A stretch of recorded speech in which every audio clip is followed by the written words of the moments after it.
I'm Kyndal, but in the online community, I'm known as Astraea. And for Parabellum, I am currently their chief operating officer. Most of it does boil down to like payroll, but aside from that too, I also work in like team management, specifically with Rainbow Six Siege. So I'm really looking forward to this year. It definitely feels a whole lot brighter for sure.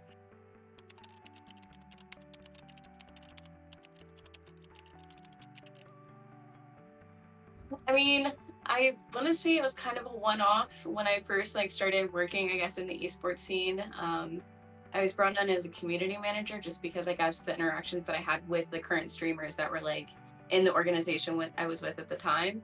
I was brought in on a whim to be their community manager, and from there, probably in about 2 months, I worked my way up to GM for the organization, and then from there on, I pretty much ran the organization on my back for about year and a half. I left and then I ended up joining Parabellum Esports. And on the in between, I also started a women's only Rainbow Six Siege League. Project Eris has been very much a passion project. It's unfortunately been on the back burner for a bit. We just haven't unfortunately been able to get some of the funding. However, it is something that long term I would like to get started back up again. We're just trying to figure out what direction we're going. It was a tournament organizer that was built by women for women. It was created to have a safe place for them to go and showcase their talents that they may not get the chance to do, whether it be in Challenger League or even T3. So we really wanted a chance to, showcase not only women, but also people of color who may not have gotten a chance to, say, cast somewhere. And we really wanted to work together on having pros and also amateurs working together on the production side too. So it was very much a passion project that has been very near and dear to my heart. It's just unfortunately kind of fallen on the back burner lately.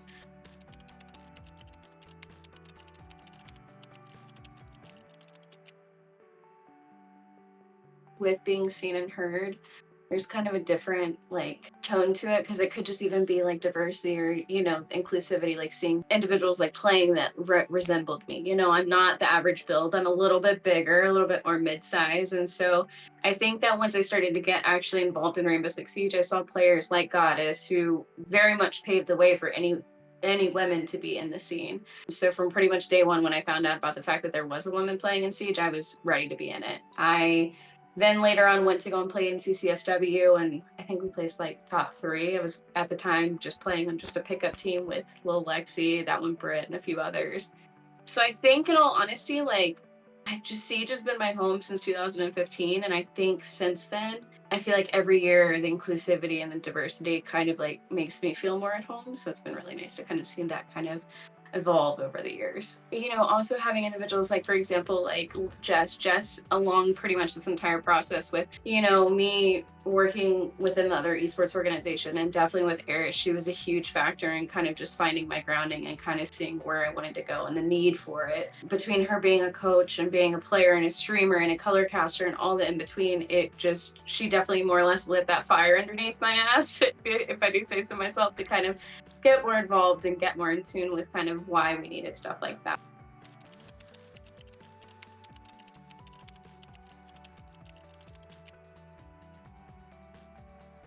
I mean, in all honesty, I think it very much kind of goes back to like if you have a job, right? If you have a job, it's kind of what you make it, and you can build it and build the culture.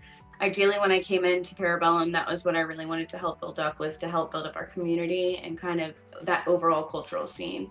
I wanted us to be more inclusive. I wanted us to be more diverse. I wanted us to be more friendly. I didn't want us to be like the community that was known for toxicity. So along the way, we've kind of taken these steps forward to see and make sure that we're supporting that, whether it be like through initiatives like the t-shirt that we did last year that I'm actually, I think, wearing right now. But yeah, it's been, that's been the whole goal for me, was just finding a community that I wanted to be in and that I was proud to be in.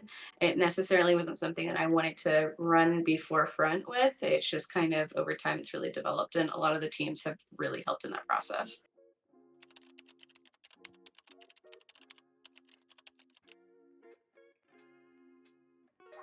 I'm gonna say it over and time again because it's just where I'm at. I think that really when it boils down to business and business strategy and kind of community development, the biggest thing is cultivating again that community that wants to get involved in more. They don't want to be, just known for playing games. Like, to me, having a community that actually wants to interact with the organization is more important to me than us going out and winning the biggest prize pool in the world. I would much rather have a smaller group of people that enjoy being here, that want to be with us, than some of the hot-headed individuals that may roll through our doors. So, you know, that's pretty much the core for me. While it may make a little bit more money, sometimes having a bigger fan base is better.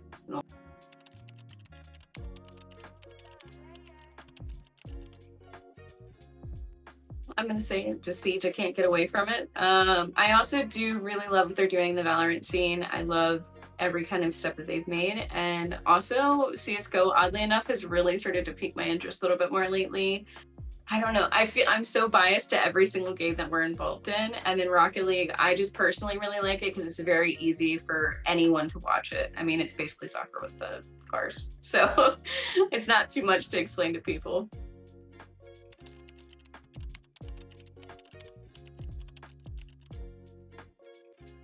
Yeah, I mean, in all honesty, it's, you know, working in the esports scene, it's a little different and it's hard to explain to kind of family members.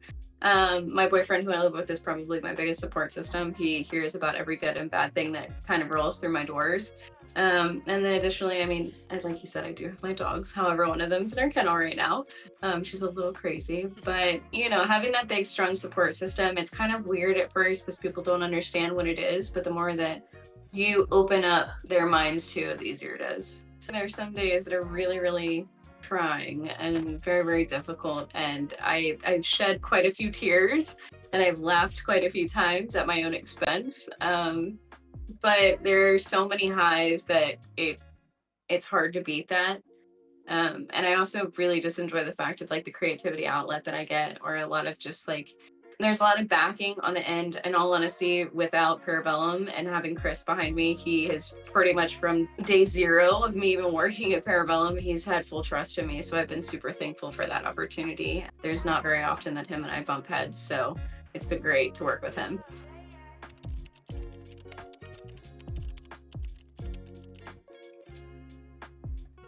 I am super thankful for every single person that we have probably brought into our community in the past 6 months to a year.